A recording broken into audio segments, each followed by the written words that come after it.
ఆలోచించుకొని చుండగా ఇదిగో ప్రభువు దూత స్వప్నమందు అతనికి ప్రత్యక్షమై, దావీదు కుమారుడు అయిన యేసేపు, నీ భార్య అయిన మరియను చేర్చుకొనుటకు భయపడుతుంది. ఆమె గర్భము ధరించినది పరిశుద్ధాత్మ వల్ల కలిగినది.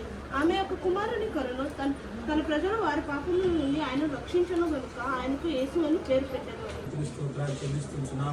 ఈ సంవత్సరంలో నాయన మరి నా ప్రభువా ఎన్నో సమస్యలు నాయన ఉద్యోగ రీత్యా నాయన ఎంతో స్ట్రెస్ను ఎంతో బాధను ఎదుర్కొన్నప్పుడు నాయన మీరు అద్భుత రీతిగా ఆశ్చర్య రీతిగా వారి మొరలు మీరు విని వారి ప్రార్థన ఆలకించి నాయన మీరు చేసిన సహాయమును బట్టి నీకు వేలాది వేల స్తోత్రాలు.